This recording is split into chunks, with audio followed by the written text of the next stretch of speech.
What is up, YouTube?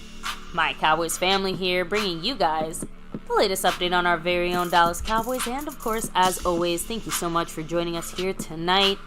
Take a second to hit like, subscribe, hit that notification bell, follow us on all social media at MyCowboysFamily, and of course, hop in the Discord, link for that's in the description box down below. Yeah, guys, the pregame preview, the must-win matchups between these two teams. Our Dallas Cowboys traveling to windy and rainy Buffalo, play the Bills. Ironic considering things are very windy and rainy here. In Florida. We're getting a little tropical storm passing through as we speak. We're lucky we have power.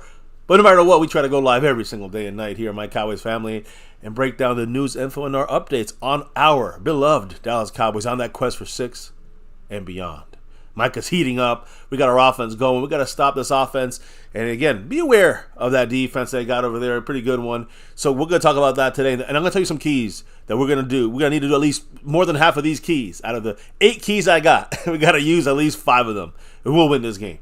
So anyways, baby, before we get rolling, let's announce and go over the people that make this thing bounce every night, every weekend here at MCF, like our sponsor of the week, the top spot, the man, Jason Renfro. Huge shout out to you, Jason, and of course, not just the sponsor of the week, he's also the membership gifting king. You know it. Appreciate you. Now, if you're looking up above, Stanley Smith representing as the Cash App king himself this week, with Mr. Marco Seppian rocking things as the stream boss with 22 points. That's right. So again, Mr. Marco Seppian, got that Emmett Smith showing there. Stanley Smith as the king of the Cash App, but there is a leader currently, and her name is Gloria. She's trying to be that Cash App queen and take that crown down. We'll see what happens. Much love to Gloria. We also, as you said earlier, Jason Renfro rocking 2 spots of the board. But so, who's coming up right for those 2 same spots is Skeptical Fan, currently in the lead on the membership gifting board, which is one of the most beloved parts of our channel, of our board, and ways of giving to the channel and to the family. So there's that. He's in first place right now, 4 up on Bootzilla on that membership gifting board. Mr. Skeptical Fan in first there. And Mr. Skeptical Fan also currently just a hair in front of Seabass, who's now over everything level. It just joined up there yesterday. He'll be on the show soon. So again, much love to Skeptical and right there, Seabass, right? I mean, literally like $1.50 behind them or so. So we'll see what happens as this thing continues. But it's a race to the end. And tomorrow we crown some champions, as we hope we crown the Cowboys champion over the Bills tomorrow here. So as I said, there's super chats. You can jump in the membership. There's, gifting memberships. There's thanks button. But there's 4 other ways to drop the love here. You can challenge Gloria for that top spot. You can challenge Stanley Smith for that Cash App crown. Baby, how does that go down? Of course, you have the Cash App, money sign My Cowboys Family, the Venmo at My-Cowboys-Family, the regular PayPal link, and last but not least, that Streamlabs link lets your comment show up on screen like a super chat. You know it, guys. And not just that, we also shout out those that rep the board here on that star and over everything levels. Yeah, now it's over everything. Actually, I think I got to update that board here. Make sure we do the shout outs properly. But baby, as we do on the nightly, who you got to shout out tonight when it comes to that top shelf board? An extra special shout out to the man, Skeptical Fan, Jason Renfro, Lincoln Kane, Mary Alvarez, Andy Potched, Marissa Sparkle, Dwayne Broussard, The Lunatic, and thank you there, Mr. Jason Renfro. He said, hold up, wait a minute. He's in that dollar holler, go Cowboys. Go Cowboys. But over everything. Who else is in there? Over everything. Seabass. Hell yeah. Seabass kicking some ass as our over everything member there. And everybody else also kicking ass in that star level membership. There's 4 levels. Navy, blue, silver, star, and over everything. Jason Ruffo dropping that dollar holler. That Go Cowboys. Still trying to creep up that board. Taking, by the way, Mark down to 21 points on the stream boss. Much love to Jason Renfro, who, by the way, special little raffle going down tomorrow. If you haven't heard, well, here's your last chance to get in this thing. And it is regarding those top shelf memberships, right? In the star level and over everything level. Seabass included in here. That's right. We have our monthly star and over everything level membership monthly raffle. And that is a jersey there from Cowboys Mosh, authentic like, sewn and stitched, just like the real ones. And you see us wearing it here. I mean, every single game. Tomorrow we're busting out 2 more jerseys. We have like 30 of them. There's like 40 choices. There's all different kind of styles, different eras, different players, old and new, Hall of Famers and new schoolers. A lot of choices. We got it, and you can get them too here at MCF. So, hey, Good luck to the winner tomorrow in the Star and Over That's Everything right. raffle. We'll be doing that during the game or after the game or maybe before the game if there's time. Halftime, we'll get this done. Star level Over Everything. You got to get in it tonight though. Last chance until next month, till January when we do it once again. So, baby, with that note, update me on who's in the house tonight on this weekend Saturday special pregame. It's not a party, the pregame preview here of our game against the Bills. Who's in the house ready to talk some Cowboy football? That's right. We have Fuego bringing the heat. Francois, what's up? Spoony Dog, hello and hi. Rolando Rodriguez all the way from South Texas. We got C. Bass, the man himself in the house. What's up? Much love. He's saying, oh, well, thank you. 50K is crazy to even begin to think about, right? You know how it's be like that, y'all. Another interception or pick six incoming because it's Bland Theft Auto 6 in this drum. So, hey, I like that. Bland Theft Auto. Around the corner in 2025, 26. That's right. So, Thomas Garrett, the superior Hopefully Garrett. this year. Dwayne Broussard, the top dog himself. Yeah. We have Bruce got the toxic juice. Here we go. Eric Wallace, what's up? Matt Persico, representing. Let me roll back a little bit more. Of course, Jason Renfro. Yeah. El Cool, what's up? Hello and hi. Colleen K, thank you for joining us. Skeptical fan always staying skeptical. And by the way, dropping those Bill emojis, guys. Drop them if you got them. House Nelson in the house. The anti-Bill emojis. Asmodeus, thanks for being here. Big D, what's up? In the place to be, Mr. Freedom Lara. First. I think he was first again. Somehow he's always first. He's always lurking, that guy. I know. He's always hiding somewhere. One of those always watching guys. Yeah, there's a couple of them. See, NDM Boogie, hello and hi, much love. So, with that said, guys, once again, don't forget, hit like, sub it up, hit the bell.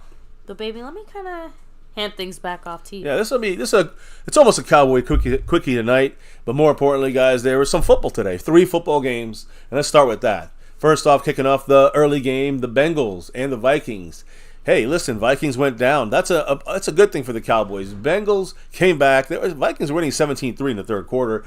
Bengals came back, the backup quarterback there, and led by Jamar Chase there to win and beat the Vikings in overtime, which technically helps the Cowboy chances to clinch the playoffs, just being real. The Bengals star receiver Jamar Chase, he didn't return to the game after sustaining an injury against the Vikings. He exited the game with about 39 seconds in the fourth quarter, and it was listed questionable to return, and it was held out all the way through overtime. But he finished the game with 4 receptions, 64 yards. The Bengals ended up winning 27-24 in overtime to go to 8-6 in the season and keep their playoff hopes alive.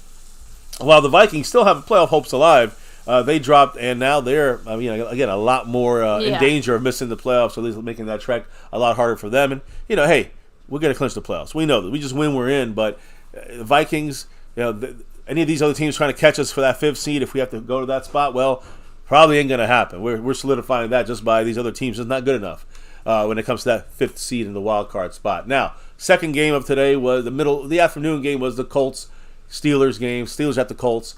And after the Steelers went up 13-0, Colts ran off basically, I don't know, was it about 27 straight points? It was 27-13 in the fourth quarter. And then it was funny because they tried to call timeout, the Steelers, trying to get the ball back. Some dumb stuff there. The Colts were just trying to, down the ball. They ended up kicking a field goal at the end. They forced Indianapolis to kick a field goal. And I guess Tomlin felt that, hey, it could block the field goal. It could go back the other way. You force them to try to earn these points. If they beat you, they beat you. If you stop them, you get the ball back and, need an onside kick. Look. There's always a reason for it. I don't really mind it, but I know it was annoying to some people when the game was kind of felt like it was over and they calling timeouts. Pittsburgh was. I think that was a good idea, actually, to give yourself any chance to win. You never know. I mean, we saw the Tennessee Titans. You saw I said it yesterday. Last week, Tennessee Titans came back from Monday Night Football from, they scored 2 touchdowns in like 40 seconds. So anything can happen. So Colts, by the way, just saying, Gardner Minshew threw 3 touchdown passes. Colts came back, won by a lot there. They rushed for 170 yards as well, improving their playoff prospects. Minshew was 18 of 28 for 215, matched his career high in touchdowns with those 3. Michael Pittman Jr., Zach Moss, the running back. These are the guys that kind of shine today. No Jonathan Taylor. They still won. The Colts are 8-6 as well. A lot of 7-6 teams play today, and all of them are basically like the Vikings. They took the L. Now they're 7-7. Same thing with the Steelers. While teams like the Colts, and who was the other team? And the Cincinnati Bengals stay alive with the 8 wins, the 8-6 record that they got there. The Colts have won 5 of 6 games, and temporarily are half a game ahead of 3 teams for the AFC's 7th and final playoff spot. So these teams are fighting it out here, when it comes to Saturday football. Don't forget, there was a late night one tonight here. It was a blowout. Not an exciting game. And it was unfortunate. I mean, even though it supposedly helps the Cowboys, but the Broncos today, stayed close in the beginning, got blown out by the middle and the end of the game by the Detroit Lions. Jared Goff throws 5 touchdowns this game in a bounce-back win over the Broncos. Jared Goff matched a career high with 5 touchdown passes. 3 of them went to rookie tight end Sam Laporta, who, one of the tight ends the Cowboys were looking at as well there in this last draft. The Lions routed the Broncos 42-17 this evening. NFC North leading Lions are now 10-4, right? They're half game behind us, and they can clinch a spot in the playoffs for the first time since 2016 if other things go their way this weekend. Basically, the simplest thing would be a loss or a tie by Seattle to Philadelphia on Monday night, which, again, we don't care about their playoff chances. We want to make sure – we don't care about Detroit. We want to make sure, Seattle beats the Eagles. That'd be a nice thing to do there, right, on Monday night. That's Monday Night Football, by the way, with the Eagle game. Broncos' hopes of making the playoffs, they took a big hit, even though they bounced back into the mix of things. Again, it would have been the first time since 2015 they were trying to make the playoffs. Now they're 7-7. They've won 6 of their last 7 games, and they pulled within a game of AFC West leading Kansas City Chiefs. They're right there behind the Chiefs, believe it or not, and no more. No more. Now they are, basically floundering now, trying to somehow find a way to get into the playoffs. So, anyways, that is kind of the update there. There was a situation going on, though, with the Jets. Interesting situation where they cleared. Now, let me just say this. Aaron Rodgers was cleared to practice some weeks back, recently. But now Aaron Rodgers is now going to be medically cleared to play this week, possibly, according to ESPN. Again, just remember, guys, being medically cleared doesn't mean you're going to automatically take the field. Next time you play. They're also saying it's not going to be, against Christmas Eve against the Washington Commanders. You're not going to see Aaron Rodgers out there. But the fact that the Rodgers and the Jets organization, they still have to get together to see if returning him next Sunday is going to be the step they want to truly take. A lot of it will depend on the outcome of this week's Jets game. They play Sunday night against the Dolphins in Miami. So if they win that game, Aaron Rodgers maybe he has more motivation to try to push himself to come back. The Jets and Aaron Rodgers might be pushed out in that field. I mean, he said there's no reason to come back if we're not going to make the playoffs. He said it himself. But the reality is the carrot he's dangling in front of the But he's also saying he's also saying though if this team can get us in the running, I'll be there. That's what it seems like he's also saying too. So you can take it anyway. Either way. That's the deal there with the rest of the NFL, or at least the games that played today. Aaron Rodgers update, and also tomorrow updates, a couple more. C.J. Stroud, Houston. Where's Eastside Harold at? The Houston Texans.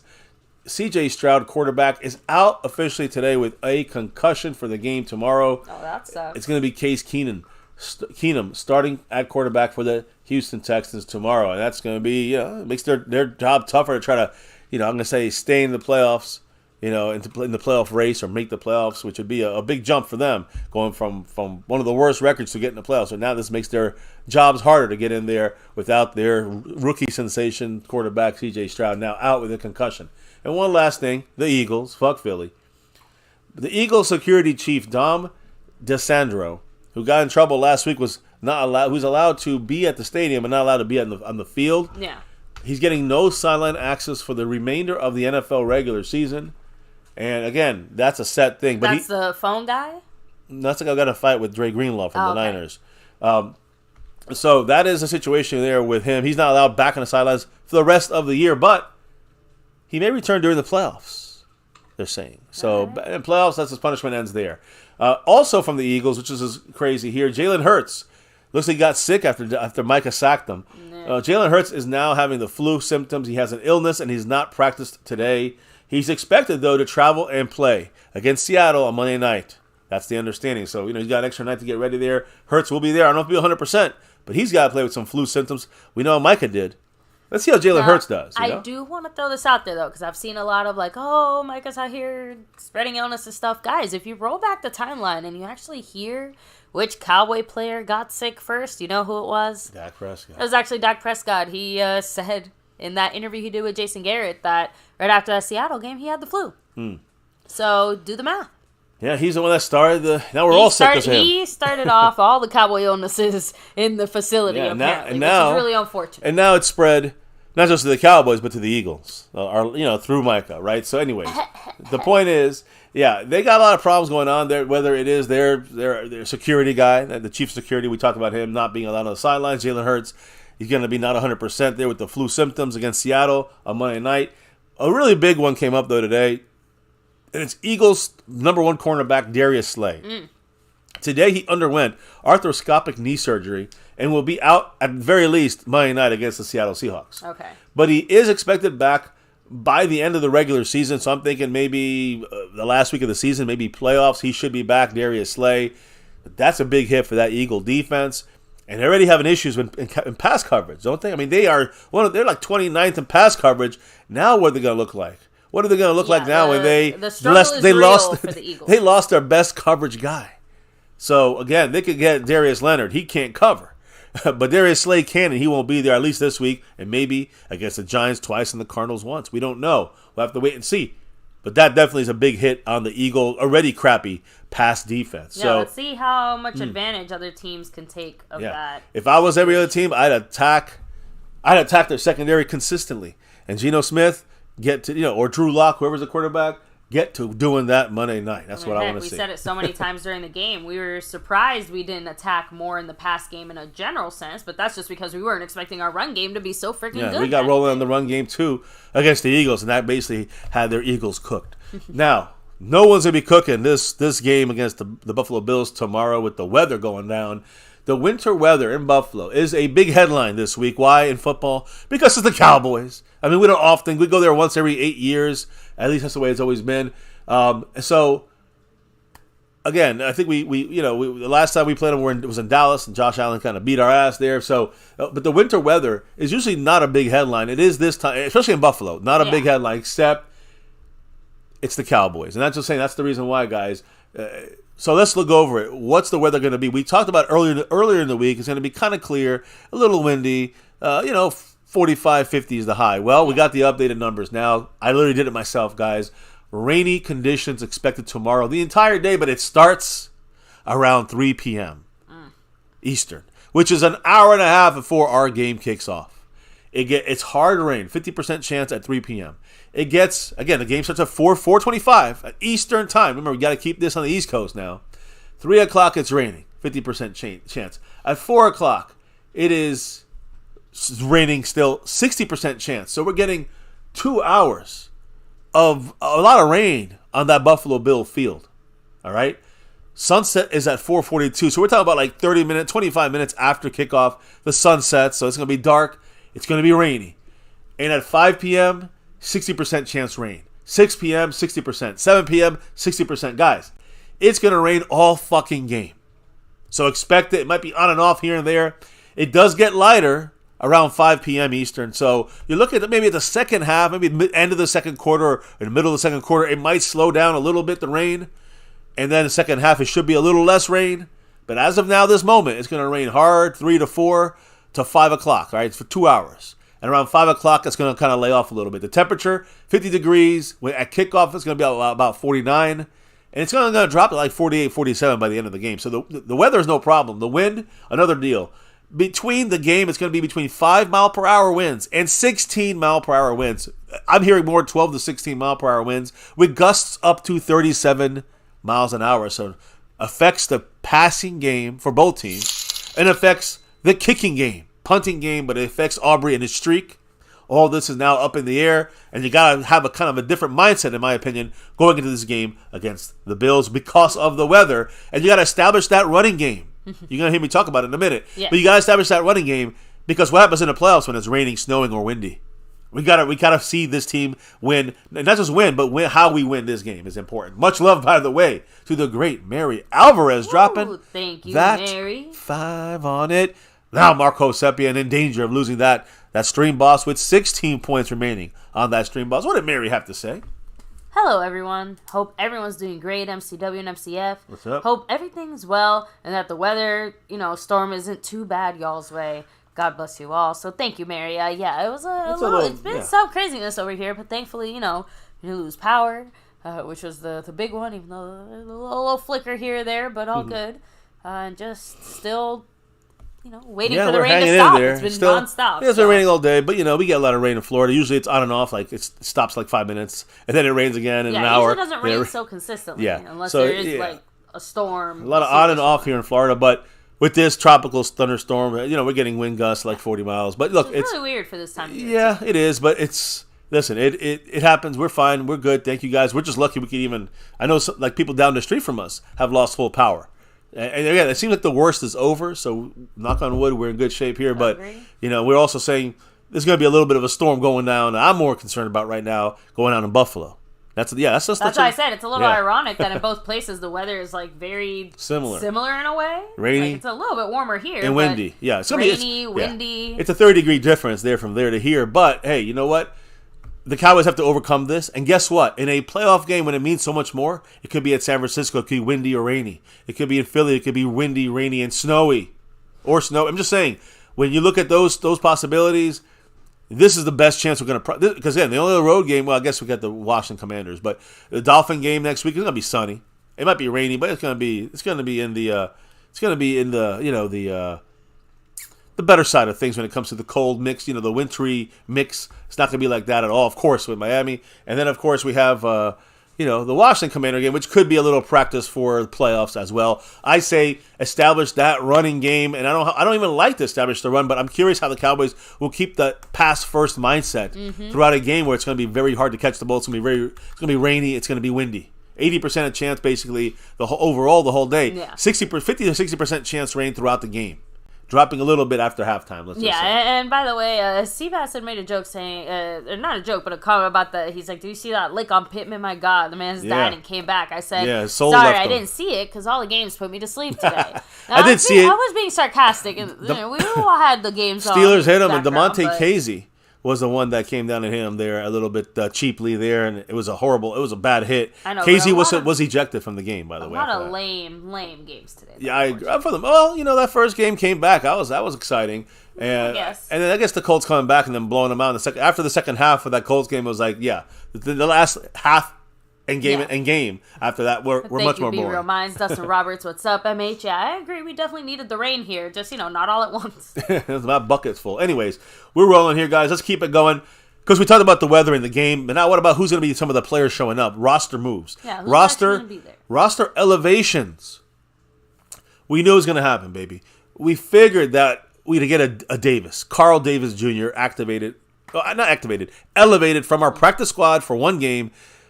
He only has 3 elevations, so one game he's going to come in there because there's no Jonathan Hankins in his game. And guess what? Yes, we had 2 guys elevated, and they're both named Davis. So first, instead of regulate, we're going to activate. We're going to activate Davis, the Davis and Davis company here. The Cowboys elevating defensive tackle Carl Davis Jr. and also running back Malik Davis. Remember old Malik here, our third running back. So what's going on with the running back spot? Well, we had Rico Dowdle with the ankle banged up all week. Actually, all month and a half he's been banged up with that ankle. Got a little tweaked last game. He finished the game. He played. He was full practice pretty much. I mean, not full, but he has no game status designation. I think it's just we need Malik Davis in there to kind of make sure Rico, if he falters, we're not going to start worrying, okay, we have to give the ball now. We got to find Deuce. Deuce, of course, is ineligible. He's going to be probably inactive tomorrow. Not ineligible. He's inactive for the game tomorrow probably. So they don't want to bank on Deuce being the number one. They want to bank on someone like Rico Dowdle, of course, first. But if he goes down, they want to make sure they don't have no one there, or they have Lipke. They're not going to run it that way. They're going to go in there and put in Malik Davis, who is a viable number 3 running back, and I love that move by the Cowboys. So let me go through it. Malik Davis, Carl Davis, 2 Davises, running back and tight end. I thought that was funny. I was trying not to laugh earlier. They're both activated for the practice squad, and we'll tell you why here and what they're going to do with them in a moment, because first we got Calvin Richard putting down that 5 on it. Thank you, Calvin. $5 holler by Calvin. Much love. What did he say? Why is everybody talking about the weather? The Cowboys play in the NFC East. Now, I agree. I agree because let's be honest, we 9 out of 10 times are playing 3 cold weather games because there's almost always some kind of NFC East matchup, and at least the last handful of years, it's definitely gone that way, right? So, but on the other hand, Buffalo, New York is not exactly regular weather. right? We've had snowstorms and cold games and things like that before. But the weather is a little bit special in Buffalo, which is why even people in Buffalo are remarking on the fact that, part of their strat is the fact that, that weather is hard to play in for pretty much most teams. Listen, they've practiced in it, the Bills. They've practiced the quarterback, Josh Allen, they've practiced in it. They've practiced in this inclement type of weather. We have not. And we haven't played in this kind of weather this year, except for week 1 against the Giants, which I understand. I understand what Calvin's saying. The weather is being a bigger... I even said it before I even talked about the weather. Yeah. It's a bigger deal because it's the Cowboys in Buffalo. They play the Cowboys once every 8 years in Buffalo. Exactly. So when they're coming into town, there's even more eyes on Buffalo and the weather and everything. And that's why I said, on one hand, you're right, way over-exaggerated. On the other hand, I kind of do get why they're making a bigger deal out of it. It's the Cowboys. So... And also remember, guys, we haven't really... Again, we faced the Giants... in weather, but our offense wasn't looking that. We were relying on a very conservative game. Weather. Now the weather, we need to attack down the field. As long as they can catch wet footballs, we're good. As long as Dak can throw through a windy game. We haven't had a windy game. So keep this in mind. I know we're all going to be like, who cares about the weather? But Calvin, we got to care about the weather because we haven't seen the Cowboys say, okay, we can control a full game on the ground without our passing attack. The closest game we've come to that recently with our new squad and with our new offense. You know what game it was? What game? The Carolina Panthers. That game, Dak had, 186? And we still won pretty comfortably, even though the fourth quarter was 17-10. So it's something to be aware of. Fair point. Against a good pass defense or a weather situation where it's going to make passing more difficult. Let's pretend now, because of the weather, it's going to be hard to pass. Just say it's going to be hard to catch the ball down the field the way the Cowboys try to do these last 10 weeks to 8 weeks. So that's going to make a difference. There's no doubt about that. It's can we do it? Can we still do it at times throughout the game? That's a key. And do not, no turnovers because the Bills do come for turnovers. So these are things. We want to ignore the refs. We can't do that. We want to ignore the weather. We can't do that. We got to talk about it because it is truly things that could affect this game. And I'm just watchful to see how the Cowboys react to this. Calvin, my big thing is how will the Cowboys react in a game where it's windy, snowing, or rainy in the playoffs without an established, kind of like let's just run the ball, a running plan. Like a conservative run-the-ball kind of plan when you have to be. I know the 80s and the 90s. I remember the games and weather and all that shit, and you have to play a different kind of style. Sometimes you don't abandon your pass game, but you got to play a little bit different, a little more leaning on that run game to help you through sometimes, right? And that's I'm curious. I'm not concerned. I'm curious to how the Cowboys are going to handle that situation. By the way, let me stop right now because the king is in the house. Mr. Stanley Smith dropping that $10 holler up in the Cash App, and he said, "Go Cowboys." Shout out to you, Stanley. Appreciate you always. Stanley's trying to go back-to-back like our 90s Cowboys. He's in second place right now, right behind Gloria, who's in first by, I think, 8 over Stanley Smith. So a 9, a 10, or beyond. Stanley Smith would be back in the lead with only one night to go here, tomorrow night, on MyCowboysFamily for the big game to be crowned a champion. So we'll see what happens. Right now, Gloria's in the lead, but Stanley Smith is on that board, and he's also in second place on that Cash App board.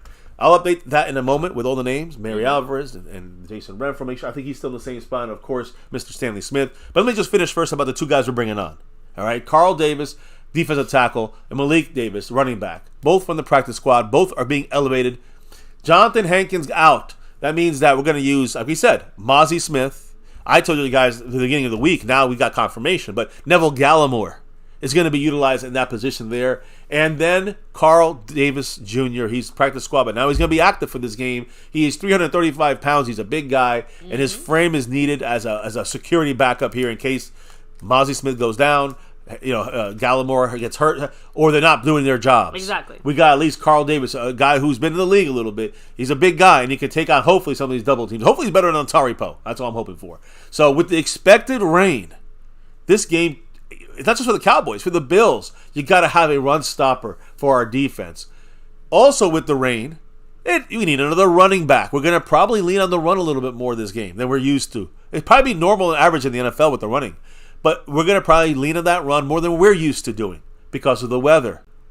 And let me explain. That's why we haven't had a super actually needed run-heavy game since, like you said, the week Giants. 1. Yeah, and again, we didn't get to see that's a different offense. So to me, it's not even the same team in some ways on offense. when I look at this is what I believe the Cowboys are doing is, of course, Rico Dowdle's ankle. You don't want to overuse Tony Pollard. You see what happened? You lost Rico Dowdle last time. What happened? For a couple of drives or whatever. Exactly. We had to overuse Tony Pollard. In the rain, we need another guy in there that can handle the ball, and that's why you got Malik Davis. But I also think it's not just because of Rico Dowdle's ankle. I think the Cowboys want another inside-type runner, someone like Tony Pollard and Rico Dowdle, because of the expected rain. Okay.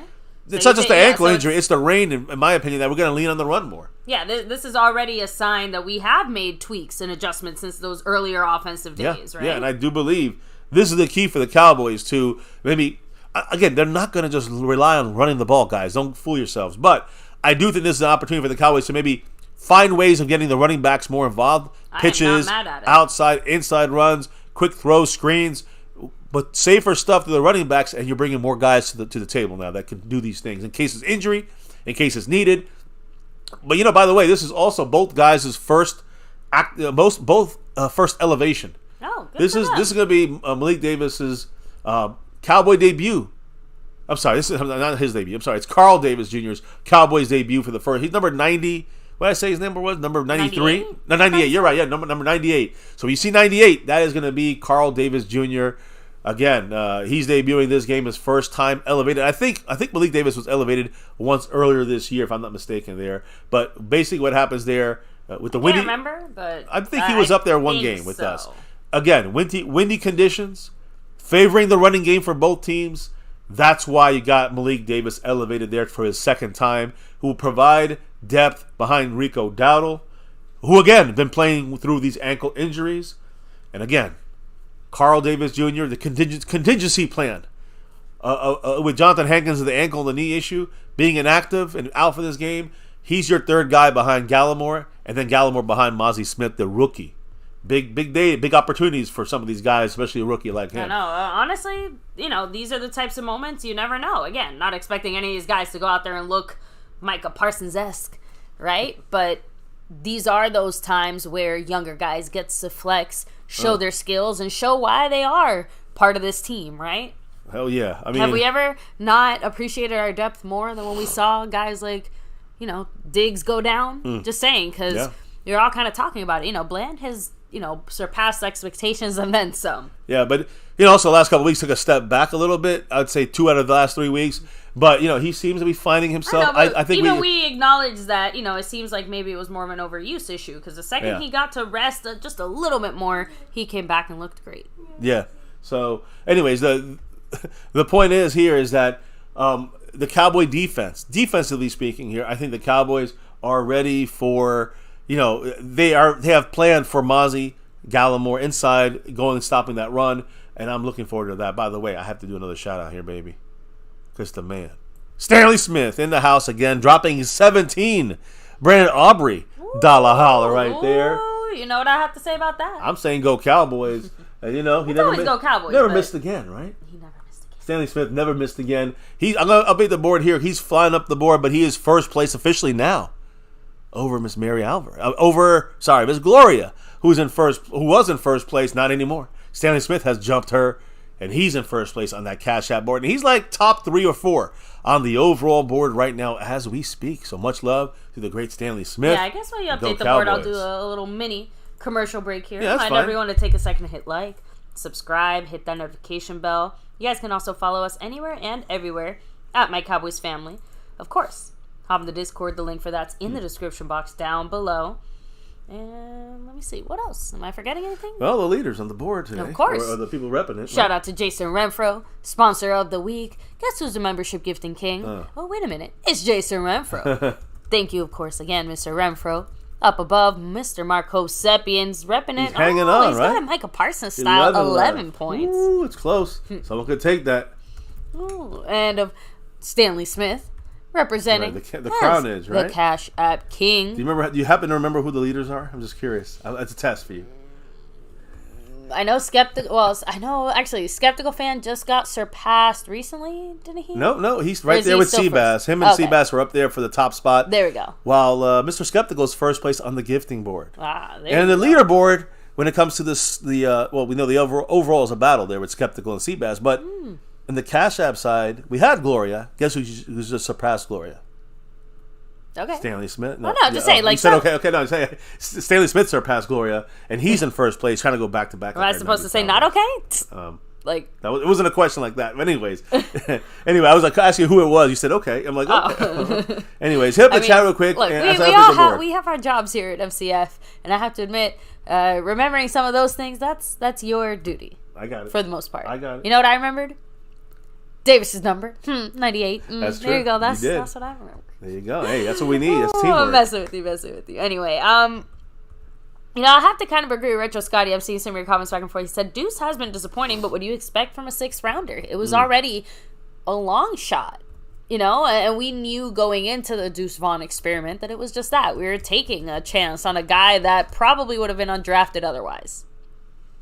Being realistic. There's a real good chance he would have been undrafted. You know, and realistically speaking, the way that we started off our offense this year, if it means sacrificing Deuce Vaughn to the altar of the football gods, I am very sorry, Deuce Vaughn, because we obviously had some kind of plan to use him in some way, and we have completely revamped our offense since that point. So I'm much happier with the offense we have now. I'm still hopeful that we'll find a way to use him in some capacity. Remember, guys, he's still a rookie, and it is always hard for rookies to integrate themselves, and let's be real. We're actually really counting on one particular rookie to make or break things, right, Mossy? Because this has been quite a crappy draft so far. He had a little bit of a rise. Very underwhelming. In the second third of the year, he was kind of doing better, and then he kind of fell off a little bit.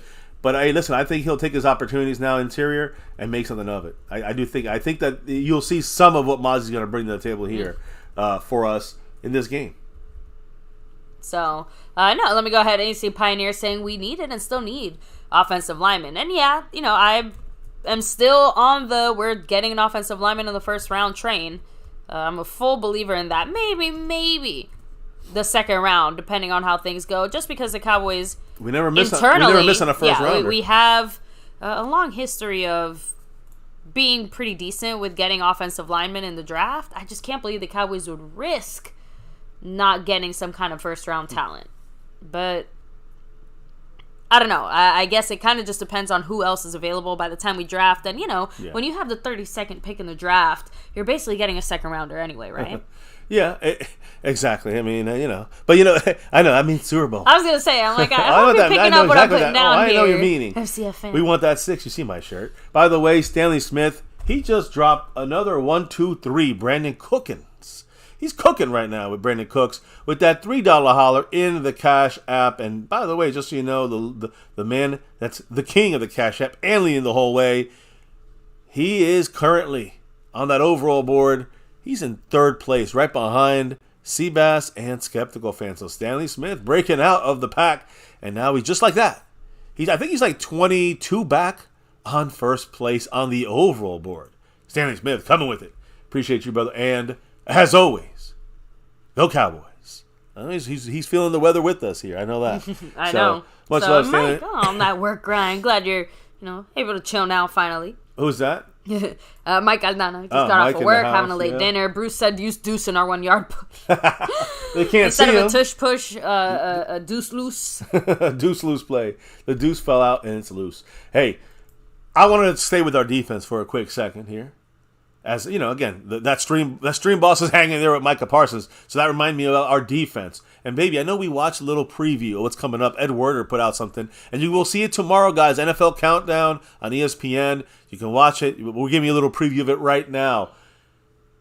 Sunday NFL Countdown is going to feature the Cowboys. What they call it here. It's really led by Dan Quinn, if I'm not mistaken. But he is our defensive captain here. He's the head. The mastermind on the sideline.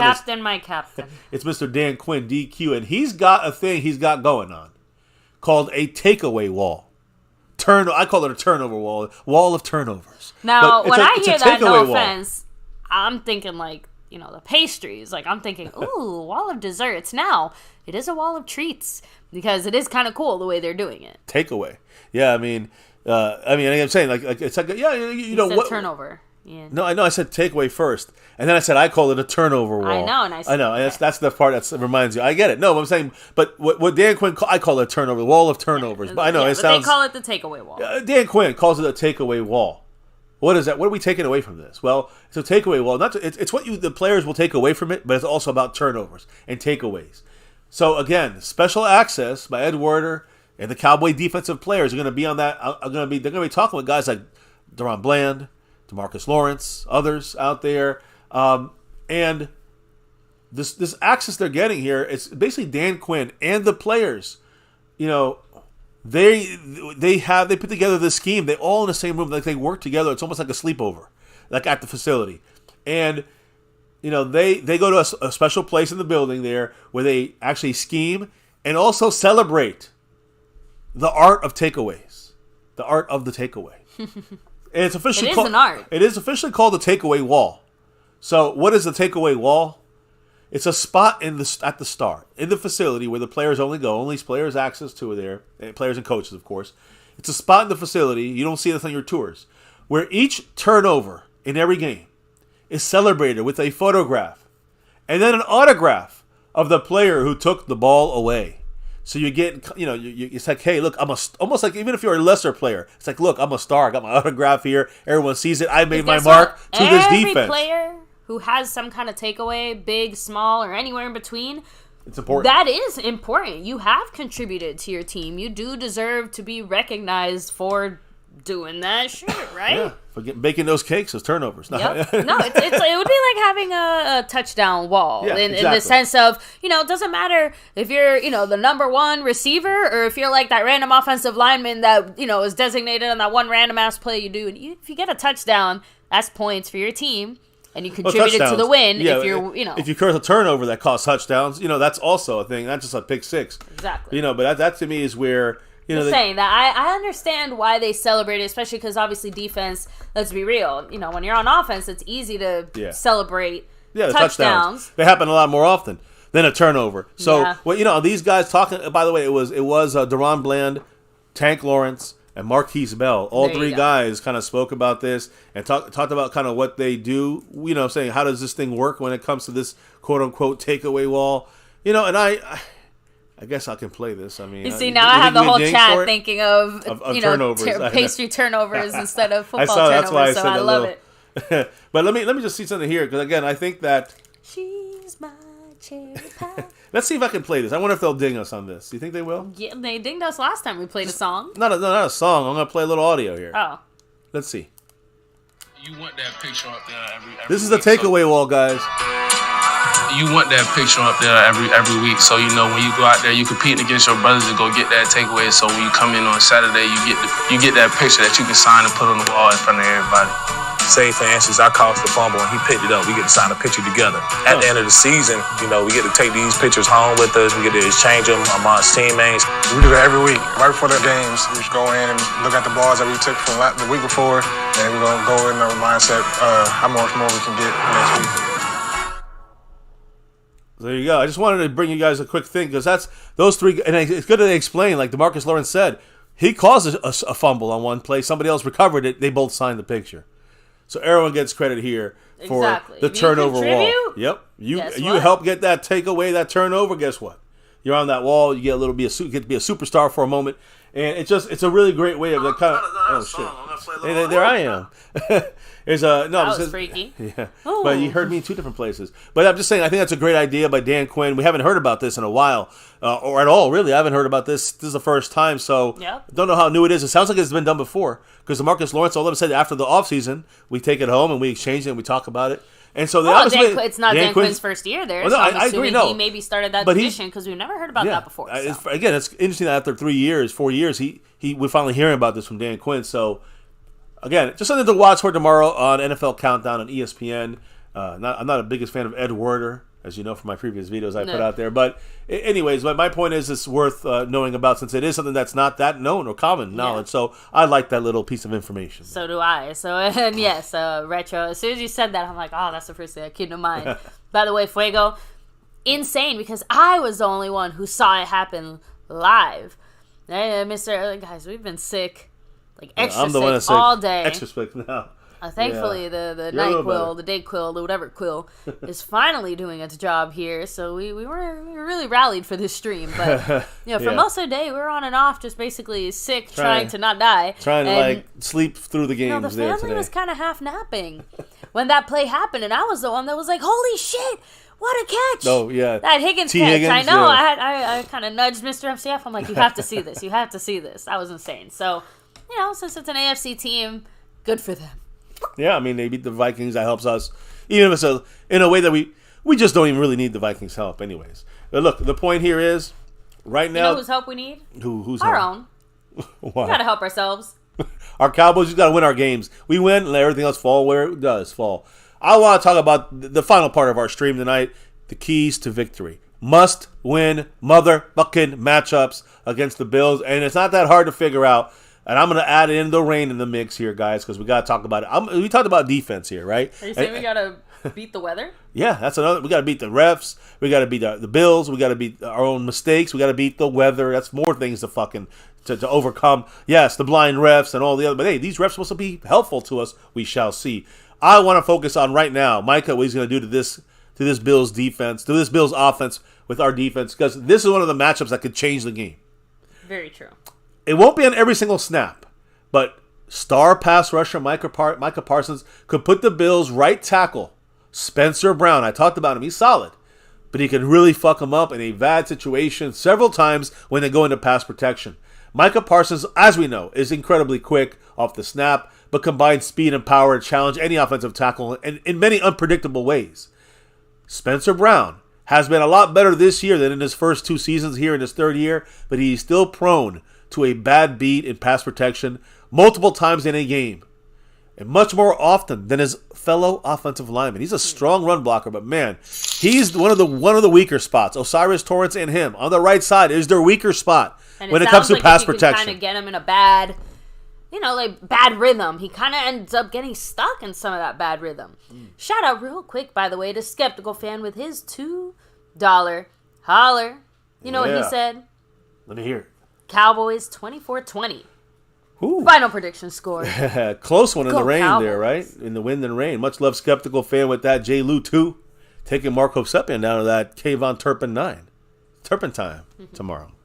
Much love, Skeptical, and go Cowboys. Cavante. Turpentine. I'll say Turpentine.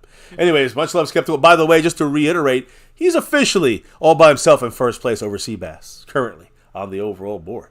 Ooh. Now, and of course, the gifting leader by 4 over Bootzilla.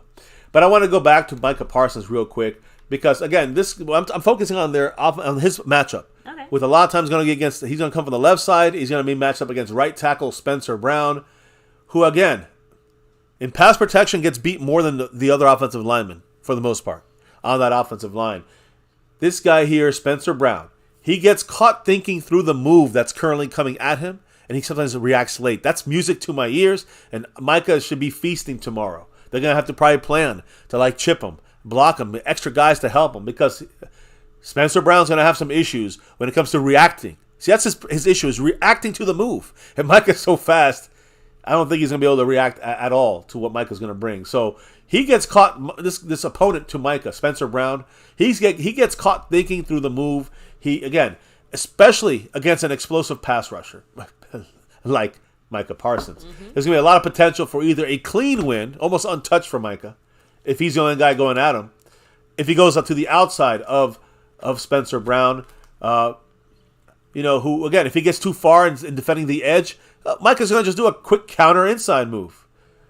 It will not, again, guys, you got to remember, it's likely not going to be like a relentless, nonstop attack on Spencer Brown by Micah Parsons, because we're going to move Micah around the field. He's going to be, of course, occasionally at linebacker, but he'll be at the left side of our line, the right side of our line, in the middle of the trenches there, coming for blitzes or just pass rushing. So keep in mind, Micah's going to be all over the place. So it's not going to be like Spencer Brown's going to be able to just be getting used to him. He's going to have to get used to him quick, because Micah's going to tear him apart, I believe, if they don't give him any help at all. So again, to me, guys, the Cowboys move Micah around the formation, keep the offense guessing.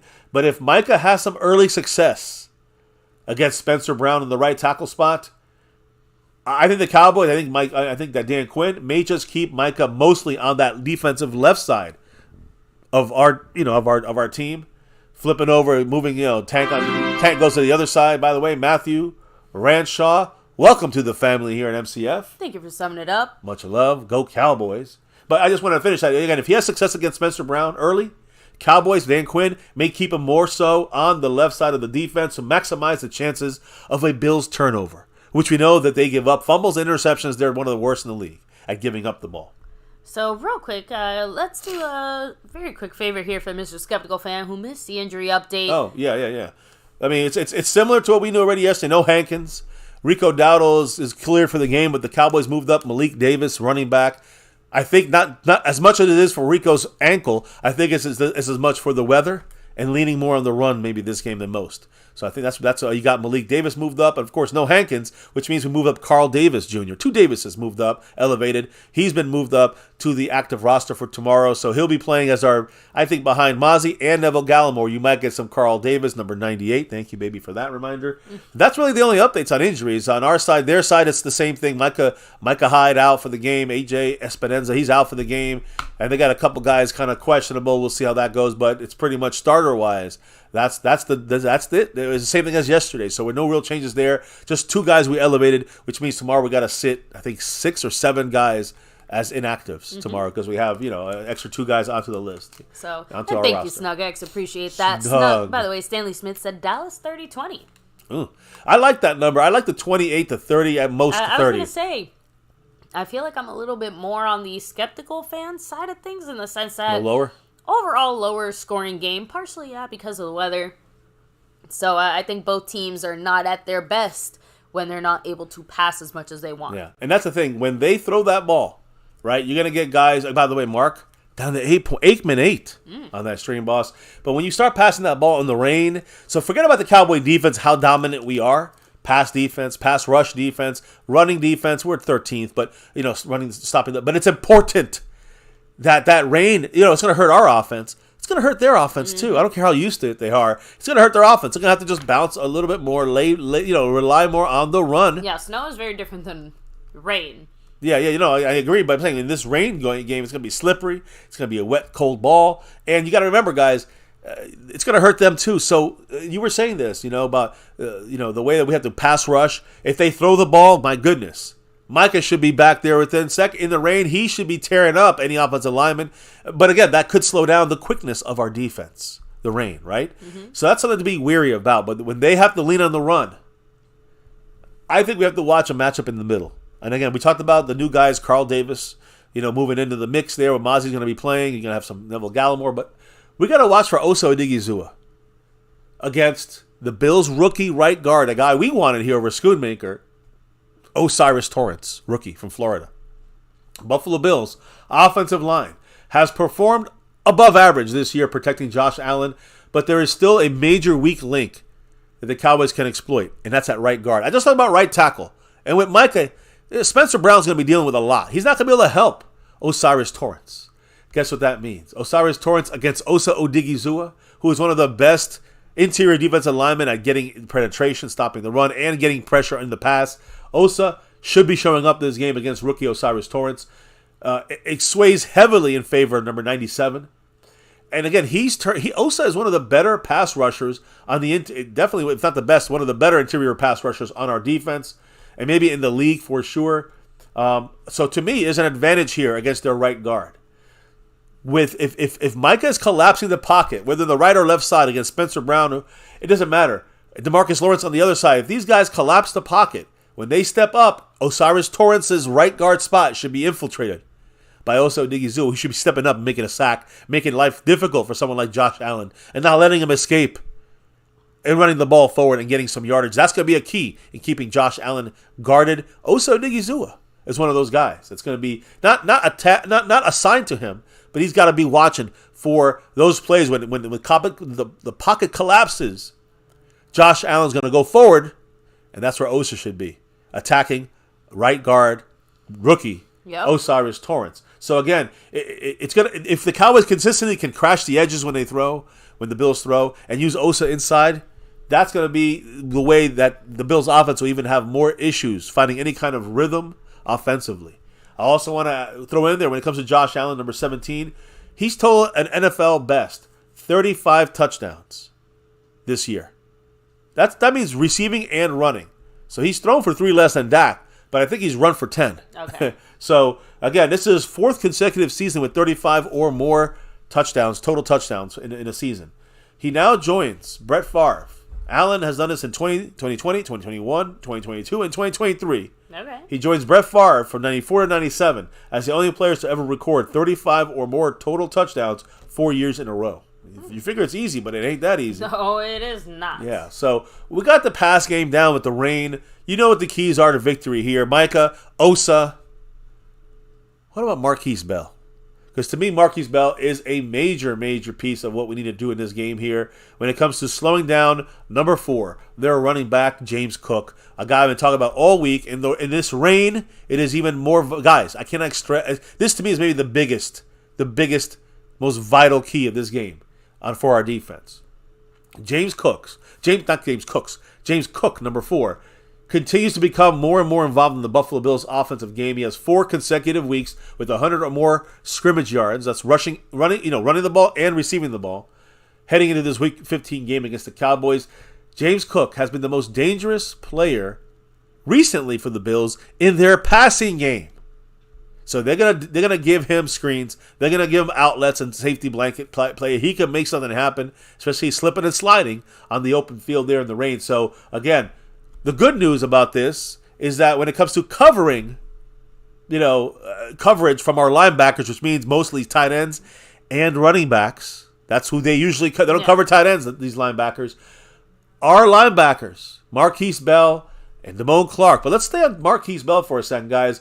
We have one of the best coverage linebackers in the NFL with a 90.2. Marquise Bell is an elite. I said it, an elite. By the analytics of PFF, he's an elite pass coverage linebacker.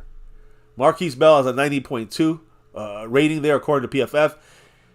And he's there to be both, not just a coverage guy against running backs, against guys like James Cook, but also there to be, to help contain running backs, stopping the run. Damone Clark is there also, but Marquise Bell in coverage. See, here's what I'm saying. We know they're going to run James Cook. We got to stop him. Marquise going to help Damone Clark. But what about when they throw the ball to James Cook? Who's going to be watching him? And that's going to be Marquise Bell, number 14. This is a very important matchup here. You cannot let James Cook get loose out there. Marquise Bell will be there to help contain James Cook as both a running back and a receiving back. Again, remember, he's a safety turned linebacker, a hybrid linebacker for Dan Quinn this year, and he's been a savior for many ways for the Cowboys in our defense. He should play a big part of the outcome of what happens in this game this week for our defense. The Cowboys defense really does not get enough credit as well for their tackling ability. The Cowboy defense has missed the least amount of tackles in the entire NFL. Big kudos there, Dan Quinn and company. How they kind of teach their guys to tackle properly. And again, by having the team that has the defense has the least amount of missed tackles, we are also allowing the 3rd lowest rushing yards after contact as well. So that means when we hit you, we're taking you down. We usually stop you then. Yeah, we're not allowing those contact yards. Very different than those loosey-goosey tackling days of yore. Yeah. So again, our tackling is showing, not just tackling by not having missed tackles, but when you don't have missed tackles, you stop guys from getting more yards after contact. And that means usually running the ball. You usually taking them down after, you get hit, they get another yard. That's fine. But usually you don't want them getting hit and getting 4 yards, 5 yards, 6 yards. So we'll see what happens. That's the defensive side of the ball, guys. As we wrapping this up, let's flip it over. Again, I'm going to say special teams. It's simple. The rain, it's going to be an issue. I think one of the bold predictions can be Aubrey's going to miss a fucking kick this game. And it could be a 45-yarder. I don't care. I'm just saying, with the wind and the rain, Aubrey could he's in danger of missing a field goal this week. Obviously, this is the biggest danger so far this season. So, yes, outside of the freaking 60-yarder, 59-yarders. But And listen, I also think Turpin can return one of these punts. There's going to be returnable kickoffs. There's going to be returnable punts. In the rain, just don't fumble. But I think he can get slipping and sliding one way or the other. Guys will fly by, and Turpin will go bye-bye. So I think that is where, you can see an advantage there. Of course, punting, it's about the win, but I trust Anger. He's a Pro Bowler. Yeah, but basically it goes both ways. The same conditions that create a situation where kicks are more dangerous also makes it so that punt returns are more possible. Exactly. So to me, we have our own kind of, we have to defend against these things too, and keeping an eye out. It's going to hurt their kicking game, but the return game they're pretty good there. The returns, so we got to make sure we contain them even in the slipping and sliding of the rain. By the way, I said people were liking our pictures here. Let me just clear this out for a second and show you guys what they are. You got your own. If you're in the membership, you can drop these. The Buffalo Bill, if you guys remember the Silence of the Lambs, that moth, yeah. Of course, a Buffalo Wild Wing, a drumstick. I don't know. Fuck the Bills. I don't know what to say. They're bleeding. They can't. Speaking of bleeding, let's take these Bills down. And hey, my favorite of all, Josh Allen's drawing of what he thinks the Buffalo Bills mascot looks like. Wow, what kind of drugs was he on? Damn. So, anyways, a factor in this game, a major factor. We talked about the offensive side for Josh Allen and all them. I want to talk about the other side, our offense against their defense. And to me, you don't see him on the screen here, but I'm going to tell you right now, guys, one of the major players in this game, like I said, James Cook, got to stop him running the ball. Guess what? An X factor now, a new X factor, Tony Pollard. Why is that? Well, obviously, guys, the rain. Anytime you travel to the Northeast in December, weather will be a factor. Some thought this would be a cold snow game. Something completely out the Cowboys' element. Now, it's not going to be anything like that kind of football. It's still going to be mid-40s, high 40s with rain and wind in the forecast. That's going to be an adjustment for the team. And the adjustments is pretty obvious. You got to then kind of call on your running backs to run a little more. That's why Malik Davis is there. We're going to use Rico Dowdle with the ankle. He's still going to play. And Tony Pollard is going to probably be called upon more than usual. I mean, we're going to go crazy running. It's more than usual. Yeah. The Cowboys are going to have their chances for explosive plays, for deep passes. It's going to clear up a little bit here and there. It's going to be not so rainy every single moment of the game, so we can throw the ball. But it's about the ability to grind this game out and use your weapons that you have that can do that. And one of those weapons is Tony Pollard. I think Rico Dowdle is big there too. Although Rico's fumbled in the rain, it makes me a little worried. Tony Pollard, though, all these guys got to be securing that ball. You got to use Pollard, your running back, when you have rain, cold temperatures, and wind. All these things alter game plans, guys. McCarthy was getting ready all week for this. Ferguson, all the coaches. But, again, if this game, we call it, Tony Pollard got to haul it. And it's going to be needed, I think, in this game. So keep an eye on that as one of the underlying X factors because of the weather. But let's look at the offensive line and how do we protect Dak Prescott, the running game. But Dak Prescott, if we can get some passes out of here in this game. Tyler Biadasz, I'm going to pick on him at center. He's been having a little bit rough games here the last couple of weeks. Yeah, it's actually been a rough season for him in a general sense, I right? agree. He's definitely had better moments. 100% agree. He's had better seasons after last year was an All-Pro season, a Pro Bowl season. I'm sorry, not All-Pro, as an alternate. But nonetheless, he's still had a good season. This year, a little bit of a decrease of ability there, a little regression. Yeah, I don't think anyone's going to call him a Pro Bowler this year. Yeah, I don't think so either. Although the lack of centers, he maybe, who knows? But Tyler Biadasz, he might get it by default. He's going up against number 91. I talked about him a little bit yesterday, Mr. Ed Oliver. Up in that middle there, guys, that's going to be one to watch. The Buffalo Bills defense has been ravaged by injuries at every level. Defensive line, linebacker, back end, defensive backs. But some guys this year, number 91, he's on this screen, but you'll see him tomorrow, guys. He plays right over Tyler Biadasz. It's over center there. He comes into this game with 6.5 sacks. As a 1-tech, 3-tech guy, he has 6.5 sacks, 14 pressures, 43 tackles. He's one of the best defensive tackles, one of the best defensive interior tackles in the NFL. We talked about Osa. What's a dackle? We talked about Osa. You're talking about a guy like Ed Oliver, also right up there with them. And again, he's a guy that gets sacks. He got 6.5 sacks as an interior guy there. So it's going to be up to Tyler Biadasz to keep him under control. The main focus for Tyler Biadasz has to be at least slowing down Ed Oliver on this defensive line. Again, last week, the defense posted a 10.8% pressure rate against the Chiefs. 1 out of every 10 passing plays, they had pressure on the quarterback. I don't know how good that is, but I know Ed Oliver helps that pressure. So the Bills, again, they're not really seen as a team that's going to blitz a lot, which is good for them. Because if they blitz, Dak will kill you. We know this already. So they're not going to blitz too much, but they're looking to winning the individual battles in the trenches. And if they could just win one little thing here in the pass rush, one little thing here in the run stop, and they start to get a little confidence and wear on our offensive line, that's where Tyler Biadasz has to hold his ground there. The Bills, again, guys, they will try to win in the trenches and create pressure on Dak Prescott that way. So Tyler Biadasz, a very important key in this game. He's gonna first of all, he's gonna have to get some help. So Zach Martin on the right, or Tyler Smith on the left, they're going to have to help him a lot of times against number 91, Ed Oliver. But also the Cowboys have to kind of sometimes leave Biadasz on a little island there in the middle. And it's imperative that Biadasz wins this matchup when he's by himself to give Dak Prescott the time he needs, number one, to survey the field. Number two, to step up in the pocket. And number three, to drive that ball to his receivers. I mean, this is where he needs to step up in the pocket. You cannot have Ed Oliver pushing Biadasz in his face. It will affect the pass. And it's going to be in the rain. You got to be even more precise. You're basically asking for Dak to get picked off because you couldn't block your guy. He has to not get pushed back in Dak's face. And in the one-on-one battles, that's the most important thing there. And, you got other guys on the defensive line, not just over Biadasz, but let's just say the trenches battle for our offense versus their defense.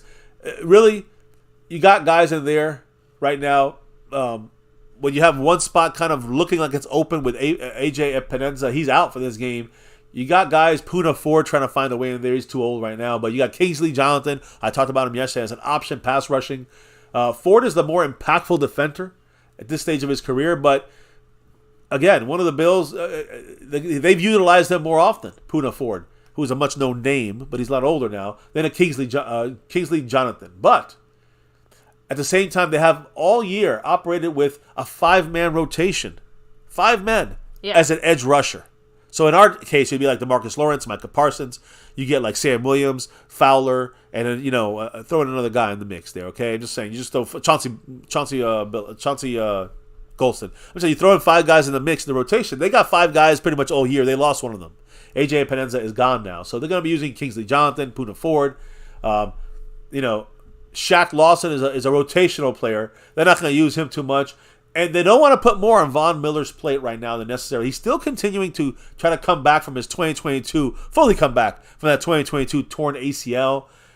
Now, I will say this also. When it comes to Kingsley Jonathan, the Bills have not used him as much on the defense this year, but he will help with some defensive snaps to fill in if needed. And, again, special teams is where he can play where some of these other guys cannot play that role. So, Von Miller ain't playing special teams. So that's where they need him as the 4th, 5th, pass rusher. They got to be somebody who plays special teams. So don't be surprised if Kingsley Jonathan jumps out in that field. I don't mind him out there. I think the Cowboys can handle him, Ford, Lawson.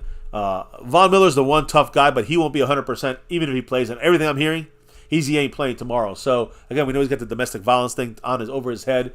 I don't know if they even want to put him out there on that field. So, either way, they just want to take their time with Von Miller. Looking into the second level, I'm looking at number 43. By the way, one of the other pass rushers I should have talked about there, but he's kind of more in the, kind of plays that linebacker, outside linebacker, pass rusher.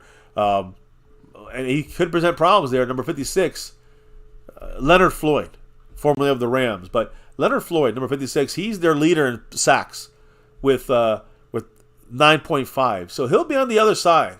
It'll be Floyd, Rousseau, could be Von Miller, Poona Ford, Kingsley, Jonathan. So these guys will be the ones running the rotation at most for them this week. But got to watch for Leonard Floyd. Now, but again, that's he'd be taking. Listen, he goes up against Tyron Smith. It should be not even an issue. And again, when it comes to Terrence Steele, he better wake up and he does his job. He should be fine there against Floyd. But I'm looking at the second level here. That's where we can pick at these Bills in coverage when it comes to their linebackers. And Poyer's he's a safety. We're talking about number 43 right now, Terrell Bernard. Dak Prescott versus this linebacker, Terrell Bernard, who is their best linebacker overall-wise. He's a pass rusher in a way that, he's a linebacker, pass rusher type guy.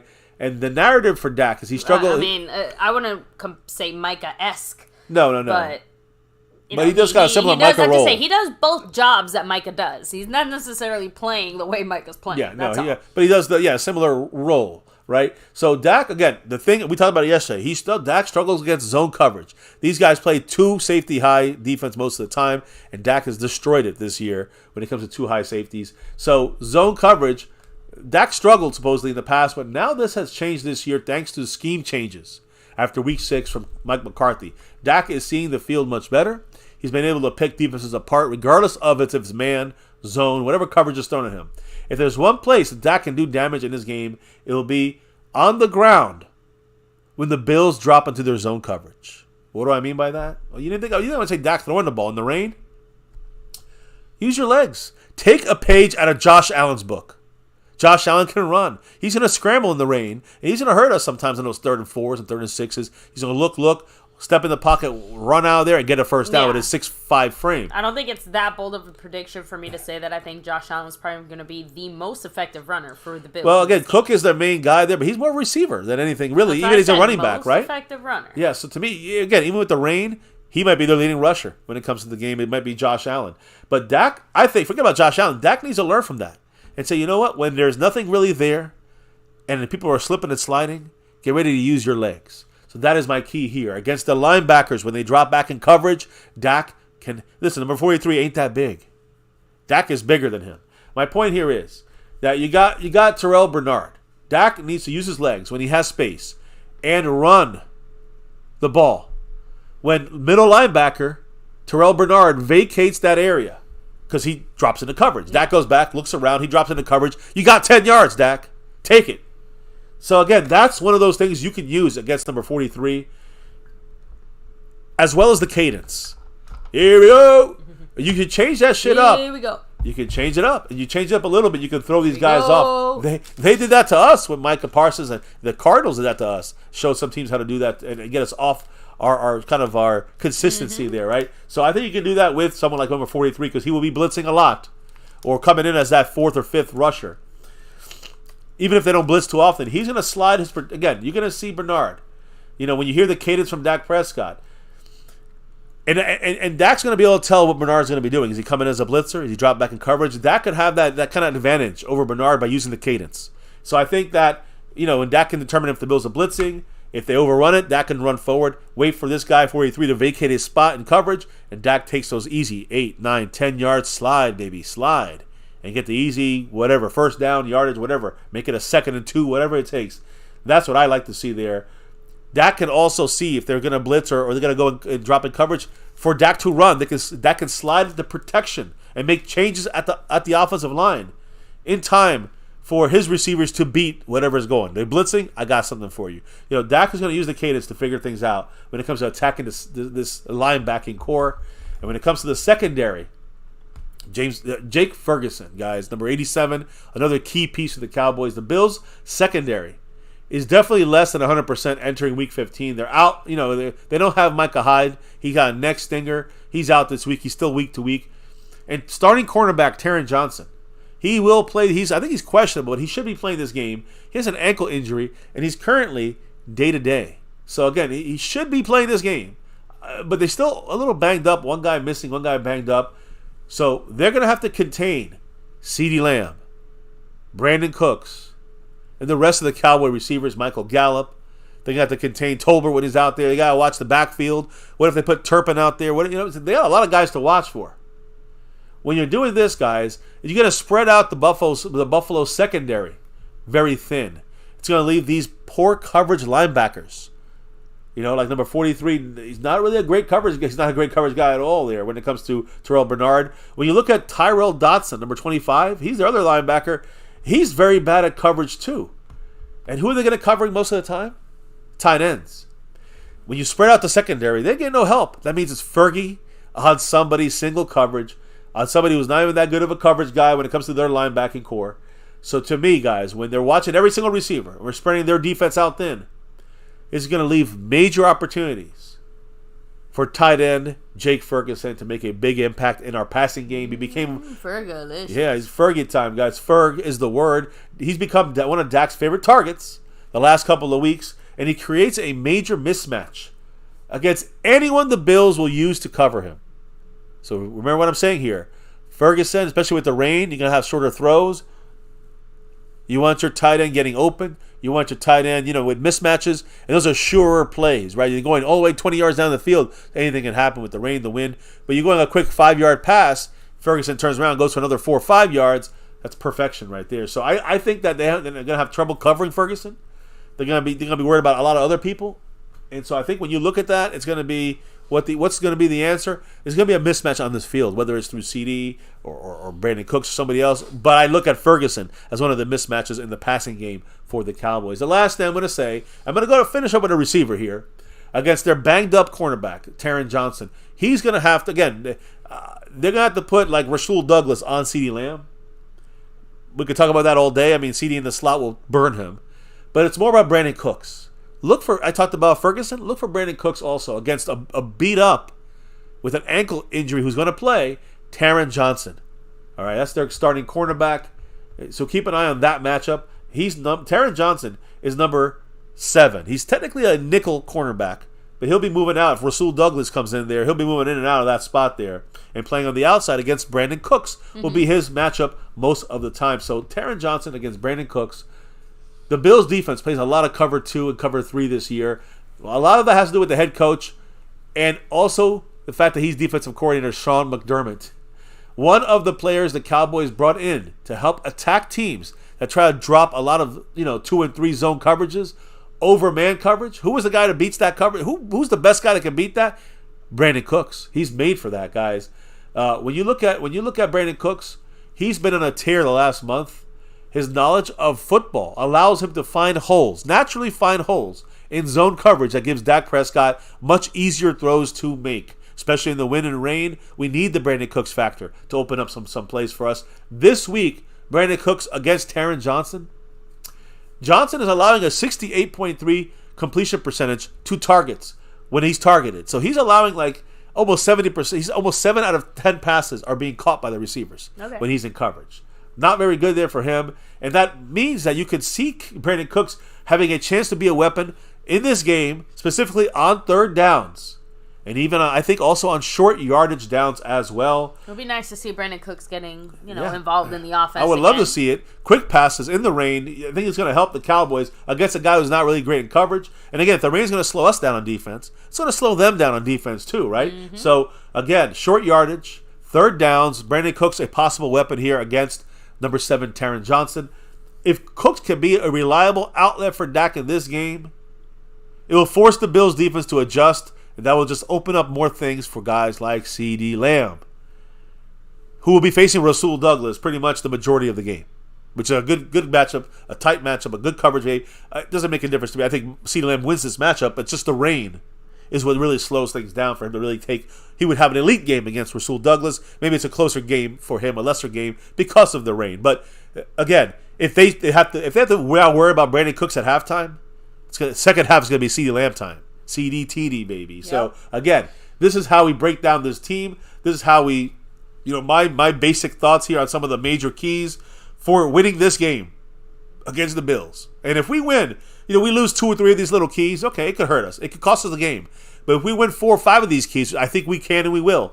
We should be able to handle these Bills. And I'm not saying a blowout, but I am saying, again, we talk about bold predictions and score predictions, which is where we're at right now. Score prediction for me, I think it's going to be something like 27-16.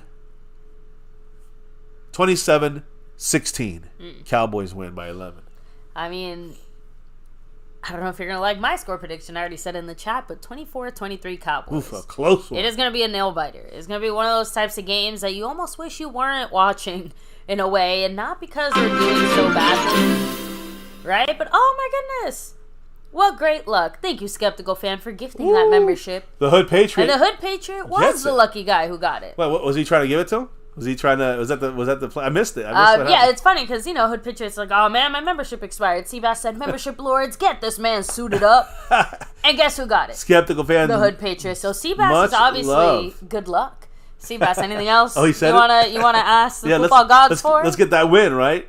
That's what we're asking for. Skeptical Fan now, officially, 10 gifted memberships. He's doubled up Bootzilla in first place there as the gifting membership leader. And also in first place, getting a little bit more of a lead against Seabass in first place on the overall board. As I said earlier, and hey, listen, I went through this whole thing. I went through all the breakdowns we can break down this week in our pregame preview.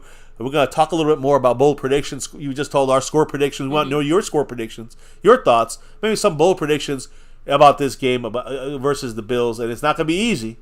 But it's a game that I think we should and could and will win this game, in my humble opinion. By the way, Mark Hovsepian, he's still repping it with an Aikman 8 points on the Stream Boss.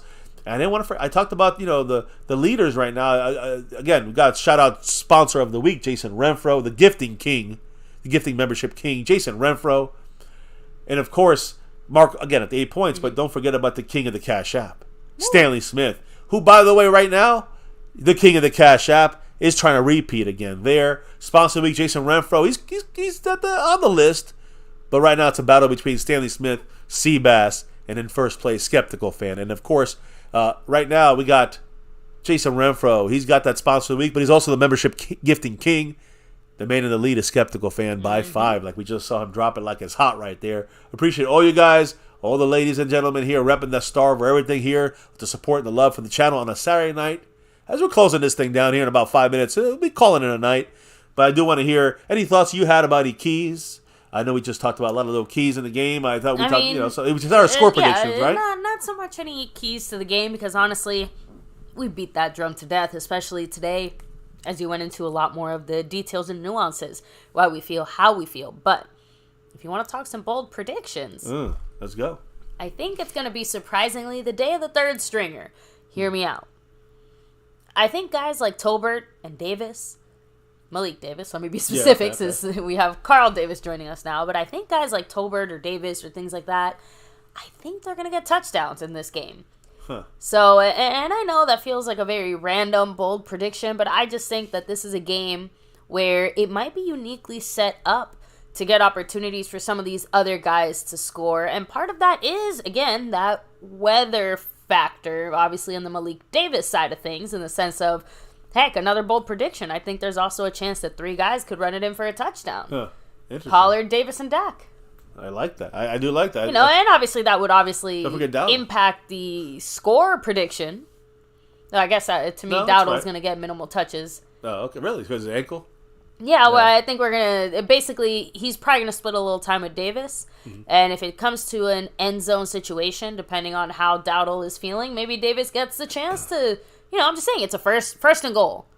Let Davis get it first. Yeah. That's what I'm trying to say. That type of thing. Yeah. So, again, setting up the possibilities for these guys to end up in these situations. See, we're similar. And I guess instead of Tolbert, you could use, maybe a Turpin touchdown. You get what I'm trying to say? And not necessarily... Backup guys kind of scoring. Exactly. Not necessarily a CeeDee Lamb, Brandon Cooks, Gallup type of touchdown. Although even Gallup has... not shown up in the end zone maybe as much as we would want him to. So, but that's just kind of my...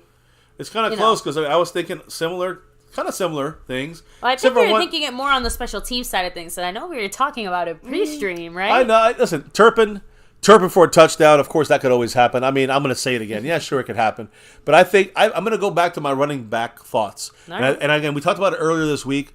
The Bills, even though they are, not bad at stopping the run and not great either, and they are a team that you could exploit a little bit on the interior.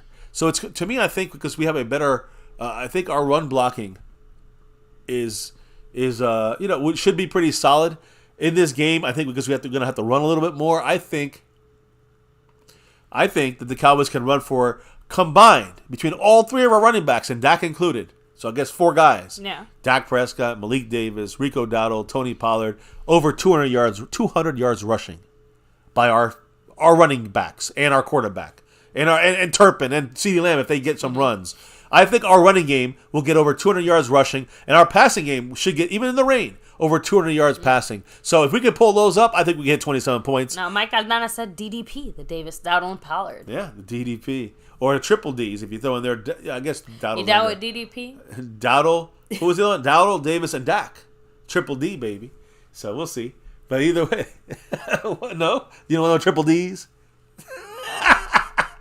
I think I'll leave that to Dallas, huh? Debbie. Debbie. I was going to say, I'll leave the triple Ds to our Dallas. big D. Anyway, jokes aside, yeah. So as far as any other bold predictions, guys, if you have any, go ahead and drop them in the chat as we do our final kind of shout-outs here. I'll go ahead and read some out. I would love to say, DaRon Bland pick 6, right? And definitely in the rain, something like that could happen. I think more of a fumble 6 may happen in this game. Because of that rain, Josh Allen gives up the ball. Fumbles are key in this game. We can't fumble, but they do fumble. So again, more of an Eagles situation. Yeah, a little bit. But I think this one, one of our guys pick it up and slosh in the water, right? In the rainstorm for a TD. One of our big guys. I don't know. Osa takes it all the way. I don't know. But I'm just saying, I think we cause Micah maybe a hit. Marcus Lawrence a hit. Josh Allen, that ball flies out. one of our guys takes it for a 6, whether it's a pick because it got hit in the air and he picks it off in the air, that's an interception, or it hits the ground and they pick it up and run him for it. I don't give a shit. A TD, one of our big guys on the inside because of a sack strip fumble on Josh Allen, who's not, not the most careful guy with the football. So there's another bold prediction for the defense. I say Turpin. I think a bold prediction is Aubrey misses a field goal this game. How you like that? I don't think that's a bold. I guess it is a bold prediction. He hasn't missed yet. Bold prediction, special teams. Turpin takes one back. Aubrey misses a field goal this game. I'm being honest. It can go either way when it comes to our predictions, right? Yeah. And then I think defense, we'll get a strip sack fumble from some kind of fumble from Josh Allen. We take it back for 6, a fumble 6, and an offense over 200 yards rushing from our running game. All the running game, everybody, Dak, everybody included. So those are my 3 bold predictions, one for each of the teams of special teams, offense, and defense. So. There you go. So with that said, guys, again, huge shout out to everybody here chilling, hanging with us. I'm going to go ahead and do our final shout outs and read some of your bold predictions as we start wrapping things up. But as I do that, don't forget to hit like, subscribe, hit that notification bell, follow us everywhere and anywhere at My Cowboys Family. Yeah. Hop into our Discord, links in the description box. Tip of the hat, of course, Jason Renfro, sponsor of the week, membership king, Mark Hovsepian, the stream boss, and Stanley Smith, the Cash App King. Oh, yeah. Leaders, again, like I said, Skeptical Fan leading 2 of the boards there. The gifting membership board and the overall board. Stanley Smith leading the other board there as our Cash App leader, trying to go back-to-back. Like our 90s Cowboys. And again, Mark Hovsepian hanging strong with an Aikman 8. An Aikman 8 beer there on the stream boss. I don't think it's going down today, so I guess tomorrow during the game, someone will take over Mark's stream boss spot there. There we go. So, shout out to Asmodeus, who, by the way, said, damn, MCF, your predictions are really bold. Hell yeah, I go all out. I go all bold. Skeptical Fan always thinks Skeptical said, so who's not playing? I mean, who's not playing? Jonathan Hankins. And, again, Malik Hooker is a question mark for tomorrow, although I'm hearing the Cowboys are hopeful about him playing. Right, everybody else is playing. More towards yes than no for Hooker. For Hooker. But, again, we got to wait on that. If he doesn't, like we said, expect more Wanye Thomas, number 30, to run in there in the mix. We know Hankins is out. Hooker is a question mark. Rico Dowdle is going to play. But, again, we brought up Malik Davis. Those are our 3 banged-up guys. And all the illness guys, the guys that were ill, Stephon Gilmore, Brandon Cooks, all these guys are fine. They're back, and they're going to be fine for this game. So, Drumstick Cowboy said, guys, Pollard is starting to get his burst back in this rain. I'm looking for a 60-yard game because he's due. Hey, they slip and slide. He needs to fly. And if Pollard can have a little breakout game, I think this could be the one. With the runs, we're going to have to find ways. 200 yards total offensive, rushing yards by our Cowboys bold prediction style. Yeah, and Retro, that's the whole point of being questionable because he's not fully out and he's not fully in yet. They're not sure. They're waiting to see he's flying. How he is. He flew with the team today. Malik Hooker is with the Cowboy team, so let's hope that he's going to play. But he's questionable, and it'll probably be a game-time decision. So look for that tomorrow. So, yeah, remember, if he was doubtful, that's where, remember, doubtful is... He's not playing. Very likely not. So that's like the distinction we usually see, right? By the way, Hood Patriot said, leave the triple Ds to Dwight Howard. Mike Aldana said, that's a lot of Ds. Skeptical Fan, much love, of course. We have Drumstick Cowboys in the house. Yeah. Who, by the way, said that the Cowboys need to make a statement due to disrespect. We have the better record and the Bills are favored. Yeah, that's a good point. 2-point favorites, right? 2.5 favorites, something like that. Mike Aldana kind of, generally agreeing with me in the sense of this will be a messy game with the Cowboys walking away with the dub. Which is basically my point when I made my score prediction. Huh. I think it is going to be kind of a messy game, but I do think in the end we will overcome all the challenges and we will be the victorious team. So, I'm going to keep rolling here. MH, much love. Thanks for being here, of course. Yeah. Rolling back. Who else is here? James Herr, have a good night. Pioneer in the house. Seabass, of course, representing.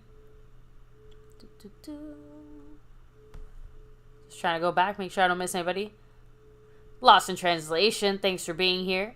And of course, guys, drop them if you got them. You got those emojis, right? Akeem Sears, ZamDFW, thanks for being here. Of course, SnugX, Stanley Smith, Eric Black, Fuego, bringing the heat, Burn Bar. Yeah, it's about as far back as I can go. So let me just try to come back down. Let me see how Matt Persico, all good. Thanks for being here. Hope work flies by for you. Yeah, Matt in the house. Mr. Persico. again, to everybody here chilling, hanging with us, thank you for joining us here. Don't forget, hit like, sub it up, hit the bell, all that good stuff. But baby, why do we do what we do? Does it have anything at all to do with that navy blue, that silver too, and that star over everything? Oh, hell yeah, guys. Win, lose, or draw, good, bad, or ugly. Here on this channel, we rep that star over every coach, over every player, over everything. Here on My Cowboys Family, 6 years and beyond on this little part of YouTube. As always, never forget the number one thing, as always on this channel, say it with us, say it loud, say it proud.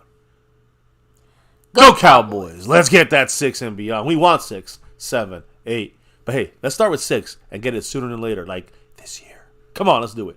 Appreciate everybody in the house. I see Mary Alvarez, Chappelle Hannon, Skeptical, MH, Matt Persico, and on and on. Thank you all for repping that star here with us, dropping your knowledge on our Cowboys all night long. Also, to those that dropped the love from above, before our big game tomorrow, Mary Alvarez, Calvin Richard, Jason Renfro, Stanley Smith, and Mr. Skeptical Fan. Thank you all for dropping the love here, helping out the channel. Yeah. With 8, but again, tomorrow, Marco Seppian, he's running in with 8 as we kick it off tomorrow. 8 points and a stream boss, kicking off this thing at 4 o'clock Eastern time, 3 Central. Here on MCF, get ready for us to go live then. So, and Mary Alvarez, Chappelle Hannon, Antoine Scott. Hope you guys, thanks for hanging here. Have a great night. Good game, Antoine. Let's see what goes down tomorrow. He's a Bills fan. Hopefully we crush the Bills. So on that note, guys, thank you for dropping your knowledge. Thank you for dropping the love. But it is time for us, after an hour and a half, to drop out of here, clock out of here for the night, and relock and reload tomorrow for our game day live stream reaction here. The wife and I, cameras on, and a watch party play-by-play style here. As we always do this is our 7th season doing this. 6 years, but 7th season doing this. Join us tomorrow for that and more. Hopefully, celebrating not only a big win by our Cowboys, but seeing who is the winner of that star and over everything level raffle. It's going on tomorrow. So we'll see it. Much love to all. Appreciate you all, guys. Have a good night. Stay safe. And baby, before we can relock and reload for the game tomorrow, tell everybody what we got to do before we drop out of here for tonight.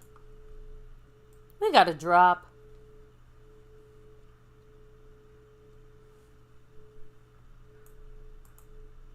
the beat. Oh, yeah. We made you guys wait it out for that one. Wait out that long Bills drop. We're going to drop the Bills tomorrow. Sorry, Antoine. It's time to drop some Buffalo tomorrow. Yeah, sometimes I just like to exert my power over Mr. MCF during the end of the stream. She stalls me right there. I'm hanging on trying to hear that drop. You gotta wait for me now. I know. I got to wait for you, baby. And I'm waiting for you. And we're waiting for this game tomorrow, which is about, what, 14 hours away? You guys ready? We ready. Here, we're always ready. Thank you all again for hitting us up here, dropping in here. And, hey, leave your comments down below as well if you're watching this in the replay. Appreciate all of you in the house. And, of course, here. And it's a wrap for Cowboys chat in the books. Pre-game preview. Done did it. And it's going to be a battle.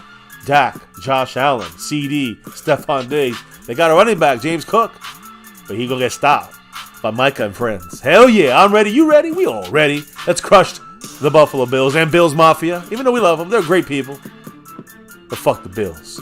It's the Cowboys. And here at MCF, it's about that navy blue, that silver too, that star over everything. Never, ever, ever forget the number one thing here, my Cowboys family. Much love to all of you in the house. You and Antoine. Good luck tomorrow on a great game. We'll see you all back here tomorrow for another one. As always, don't forget to hit that like button for the stream. Subscribe to the channel. We're almost at 30K. And hit that notification bell to all videos so you know when we're going live, as well as following us on all social media, at My Cowboys Family, Discord. All the links are in the description below. Thank you all for riding with us here for the weekend. It's game day. We're ready. We'll see you all tomorrow here, guys. Stay safe. Much love. Peace. And never, ever forget, go Cowboys!